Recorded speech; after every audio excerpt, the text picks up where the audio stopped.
Even though there was no local court action, you went ahead with this anyway. Yes, ma'am. Yes, of course you can. Confirm. But ma'am, can we lessen our discussion on this because it's sub judice, ma'am. It's a subject of a habeas corpus case in the Supreme Court, which the children of the former President Duterte themselves filed. Yes, we're well aware of the consolidated cases. Was this warrant presented to PRRD at the time he was arrested? Kasi may katanungan, di ba? At may sinasabi si Attorney Medialdea na hindi daw pinakita sa Pangulo. Pwede bang may sumagot? Si General Torre, mukhang kabisado niya. Siya yung nasa video eh.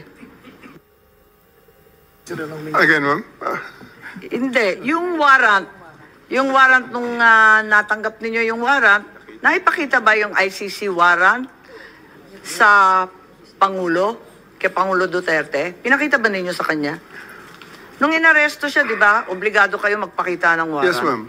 Anong pinakita nyo? Right at the tube, ma'am, the Yusek Nikiti, together with PG Fadulion, together with me, gave them the electronic copy through retired General Munti Agudo, ma'am, because that's their condition. They don't recognize the diffusion order. They really want to have a copy of the warrant. That's why soft copy was given to them on the tube. And a hard copy was printed and later on received by Attorney Delgra in the 250th wing, sir. 250th wing, ma'am. May pagkakataon ba si former president na basahin to? Kasi ang pagkaintindi, hindi. Tignan natin muna yung video kasi mas maliwanag doon.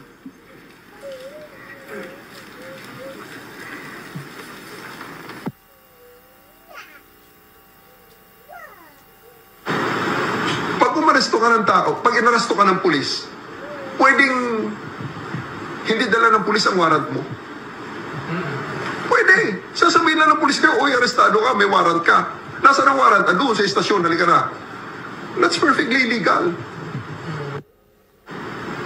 Pag umaresto ka ng tao, pag inaresto ka ng pulis, pwedeng hindi dala ng pulis ang...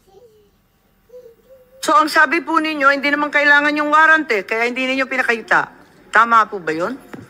Ma'am, that is a very, very different interview in the aftermath. But I'm talking of... Anong pinag-uusapan sa interview? And I'm talking about we have already veered on the general rules on the warrantless, on the service of the warrants. Because during the time, and up to this time, there are still a lot of people saying that I'm wrong in there, that you cannot arrest a person with a warrant that you know of. Do you know as a person has a warrant, yet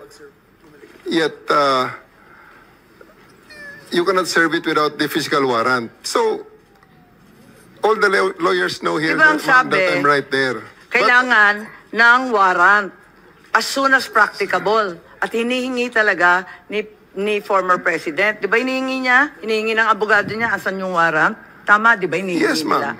Anong pinakita nyo? We gave them the electronic copy of the warrant and it was given to them by Yusek Nikiti together with PG Fadulion. It was received by Yung General warrant, anong klase yung Monteagudo. itsura ng warrant? ICC, Interpol? It's a ICC warrant, ma'am. ICC warrant. Yes, ma'am. That was directed to the Interpol. That was the attachment of the diffusion order.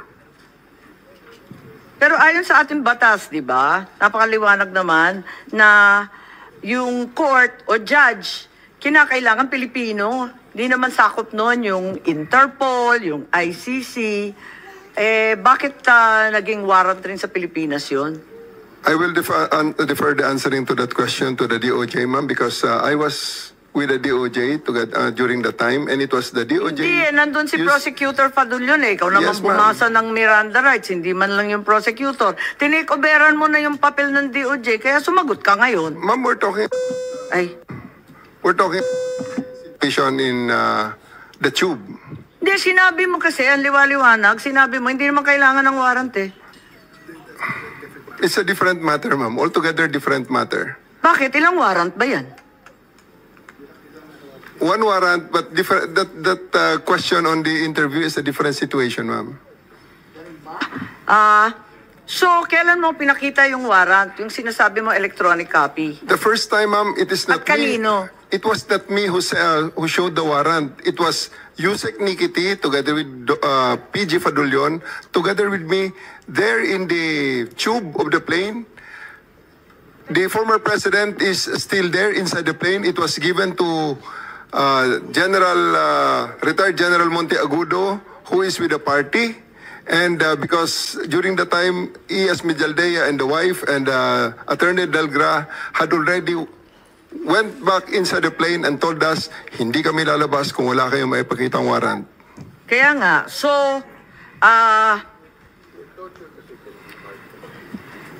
when was the accused finally shown the warrant of arrest? Di ba dapat as soon as practicable ang sinasabi? Kailan mo pinakita mismo kay former president? I believe, ma'am, the electronic copy is already acceptable now in the rules of court. Yun na nga, pero pinakita mo ba kay Presidente Duterte?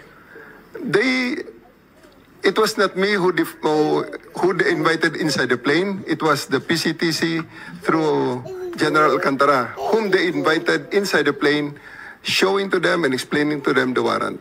Ganun ba? Napaliwanag ba ninyo, Executive Director Alcantara? Kasi parang bilis-bilis lang naman ninyo dun sa eroplano. Ang nakita naming final warrant, 15 pages po. Ganun lang kabilis na nabasa Tama po yung agad? 15 pages po, pero i-present po namin kay President Duterte na nasa Nabasa niya lahat, 250. 15 pages? Ang bilis-bilis lang lumabas eh.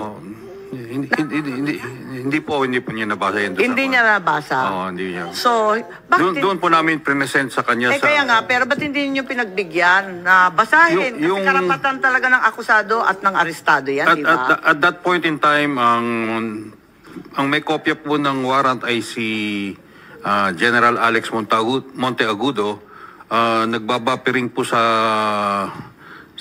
telepono niya. Matagal pong mabuo dahil Siyempre, nasa airport. kaya Tapos nasa loob kaya ng nga po. aeroplano. Kaya nga so, po, sa madaling sabi, kaya nga po nag-print kami ng hard copy. So pagdating po sa 250, doon na binigay sa kanila yung warrant. Madam Chair, just on the warrant.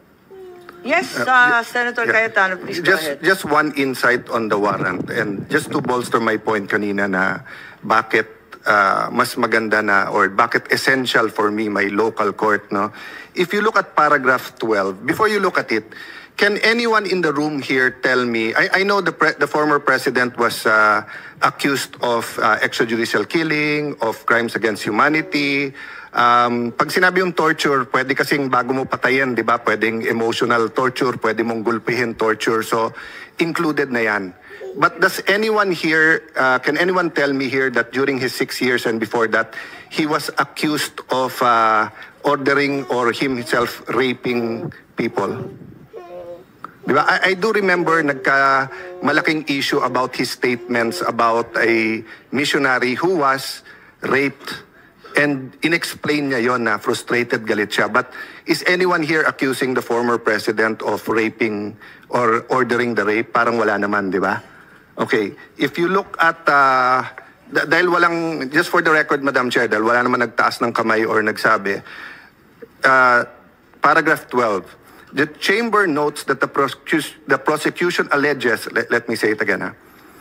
The chamber notes that the prosecution alleges that some acts amounting to crimes against humanity of torture and rape under Article 7, subparagraphs 1 bayan F 71 G of the statute were committed as a widespread and systematic attack against the civilian population. Ulitin ko, the chamber notes that the prosecution alleges. So the prosecution in the ICC alleges that some acts amounting to crimes against humanity of torture and rape were committed as part of a widespread and systematic attack. For me, it's the first time I read that someone was accusing the president, the former government. But if you look at the last page of the warrant, or second to the last page, page 14, no? Issues a warrant of arrest. So for these reasons, the chamber hereby issues a warrant of arrest for Rodrigo Torre, to place him under arrest for obstruction of justice. Now let us separate what happened to the president. You are talking about Attorney Medialdea. Yes, ma'am. Paano yung iba? No one else was armed, ma'am. Yung attorney. No, wait. Yung abogado. If I may, Senator Amy.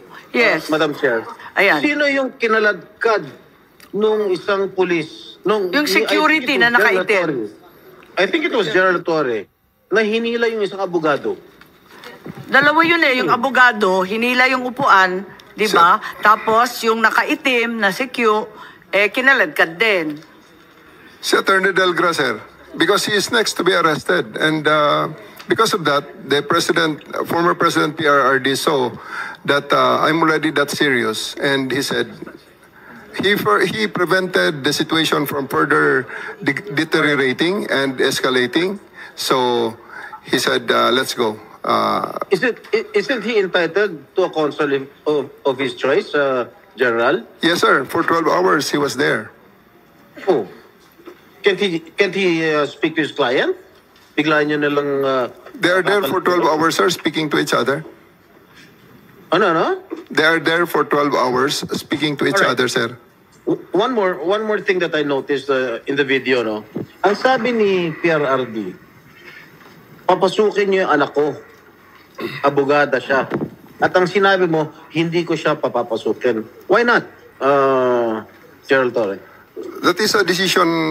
That is my call, sir. That is my decision. Considering that he had already been assisted by 3 lawyers all throughout Okay. that time, sir. And gabi na ho yun, sir. The request was made at around mga 9 o'clock na, sir. 11 hours Gerald after Torre, ganito, the ha? first arrest. Tanggalin mo na yung titulo ni Inday Sara. Kalimutan mo na siya na Vice President siya. Pagpalagay natin hindi siya Vice President. She is an immediate member of the family. Nung kami po ay nakakulong, ang immediate members of the family, 24 hours pwede bumisita sa amin, nakakulong kami. Ito hindi pa nakakulong. Anak ito. Bakit hindi niyo pinapasok? Maliban doon, is this not a violation of RA 7438 that requires that you guarantee access to an attorney in addition to the immediate family? The President also said na yung anak niya, yung babae, abogado ko yun, papasukin nyo. Hindi nyo pinapasok. Abogado yun eh. Actually, sir, first to answer the question of Senator Estrada, sir. I have told the President that they can visit him at his detention facility because at this time the order of the day is to load him into a plane. So that's what we endeavored to do, and that's what happened, sir. Ano niya bibisitahin yung tatay niya sa Netherlands? Hindi naman dito tinray eh. Hindi naman dito kinasuhan eh. Sa ibang bansa eh. Oh. Bakit hindi niyo man lang binigyan ng kortesiya yung anak na isang abogada na magkukonsulta? Katulad nga na sinabi ko kanina, yung mga nakakulong nga, 24 hours pwede bumisita ang immediate members of the family. Bakit ito hindi pa nakakulong, hindi niyo pinapasok yung anak? Our mission at that time, sir, is to deliver him to the body Kahit who issued the anong warrant, mangyari, sir. Nasa batas yan, General. Immediate members of the family, lawyers, priests, etc., etc. I should know. Nanggaling ako dyan. Tapos ito, hindi naman nakakulong. Again, I am not defending President Duterte. I'm just explaining the rights of an accused. Because naging akusado rin ako. And I don't want that to happen to anybody else. Dapat naman nagbigay kayo ng konting kortesiya o respeto man lang sa mga dating presidente dahil naranasan namin yan. Nung kinulong po yung tatay ko, ganun din. Kawalang respeto ang mga pulis sa amin. Porket nawala ba kami sa kapangyarihan, ganun na lang. Matanong ko naman sa'yo, General, wag naman po sana mangyari, God forbid. Sa pag sinapit ng ni President, sumapit ng ganitong sitwasyon si Presidente Marcos, gagawin mo rin ba yun sa kanya? I hope not. Ang liwanag po ng batas, kung ma-follow up ko lang si Senator Jinggoy, tama po siya. Hindi lang yung immediate family, medical doctor, pare or religious minister, any national non-government organization, ang CHR, international non-government accredited by the Office of the President. Lahat yan may access, pero pinagbawalan ninyo. On 2 counts, immediate family na, abogado pa niya. Bakit ganun? Ma'am, I think that's sub judice. I think we should be wary of many of the things you're mentioning Bakit here. po naging sub judice yun? Ito kasi, habeas corpus po ang petition. So everything about the arrest will be asked by the Supreme Court. Kanina pa natin kung pwede pinag-uusapan yung aresto. Pero I think that we're just passing, parang lumalampas na po tayo sa boundary. Senator Jinggoy, pa? Ang sinasabi ko lang, the manner on how the former president was arrested, because ayoko naman mangyari sa darating na panahon na magkakaroon naman tayo ng ganyan. Sana makapagbigay lang ng korting kortesiya man lang, nakausapin yung mga abogado, pero nakausapin yung mga members ng immediate family niya, sana naman binigyan niya ng pagkakataon. Kaso nung nakiusap si dating Pangulong Duterte na papasukin yung kanyang anak na abogada, tanggalin mo na hindi siya, na vice-presidente siya. Abogada at anak niya, member na immediate family, sana man lang binigyan niya ng pagkakataon. Makita niya yung tatay niya bago niyo siya isinakay sa plano. Yun lang naman yung sa akin. Masakit. Ako, isang anak na meron din akong tatay na ginanon ninyo. Masakit para sa akin. Pakipaliwanag din. Maraming salamat, Senator Jinggoy. Marami tayong pinagdaanan, kapatid. Kaya't eto nga, talagang dinudibdib natin Madam Chair, to. Yes, Secretary John Vic lang po. Kay VP, kay Senator at sa iyo, hugot ng mga anak ng presidente yan. Sumpa. Secretary John Vic, itatanong ko lang, why was there obstruction of justice? Paliwanag lang. Anong ginawa nila na obstruction of justice? I think General Torre would be the best one to explain that, ma'am. General? Sir. Sabi niyo, nag-obstruction of justice, kaya aarestuhin na rin ninyo si Attorney Medialdea. Ano po yung ginawa ni Attorney Medialdea na obstruction of justice? We're about to load an arrested person into a plane to transport him to the tribunal who issued the warrant. And Attorney Medialdea is preventing us from doing that. He shouted at us and intimidated us, including the president intimidating me. Alam ko, malaking tao si Attorney Medialdea, pero hinarang ba kayo? Tinulak ba kayo? Wala namang ginawa eh. Hindi naman nadadaan sa salita yung obstruction eh. He did, ma'am. So I do believe that under that circumstances, I have to arrest him to reasonable force. And I do believe that I used the reasonable force to ensure compliance, for him to step aside, for us to load the former president to the plane. So yun lang yung obstruction dahil nagsisigawan yung mag-asawa? He is preventing us from doing our job of loading the former president to the plane. Hinarang ba kayo? Yes, ma'am. Anong ginawa? Hindi Nakikita namin naman sa video makita eh. Ang Nakikita nakita naman sa ko video. lang, pinipilit niyo iposas, hindi magkasya yung posas. Yes, that's one thing, ma'am.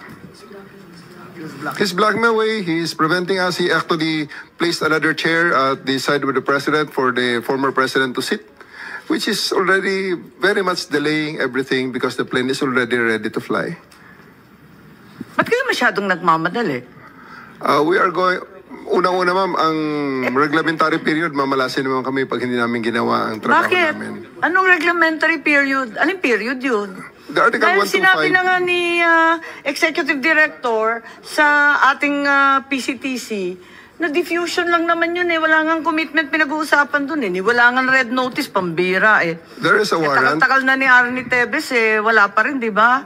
Ba't kayo nagmamadali? Ano yung reglementary period mo? May I refer you to the SOJ, ma'am, if the SOJ wants to answer that. Hindi ba pwede kayo na muna? Mauna lang kayo, tapos sa si SOJ. Pwede? Okay, ma'am. Okay. My main processes during the time is that I have implemented a warrant. and it is, therefore, the person is already arrested by virtue of a legal warrant. And Article 125 comes into play of the revised penal code, which is entitled Delivery of Persons Legally Arrested to the Proper Judicial Authority. And I do believe at this point the judicial authority will be the ICC. Therefore, I have to abide with that Article 125 of the So revised inaamin penal mo code. warrantless arresto. Kasi yung Article 125 ng RPC does not apply kung may warrant. So inaamin mo walang warrant. At the many stages, ma'am, all the many other, Hindi, among make other up your laws. mind, General Torre.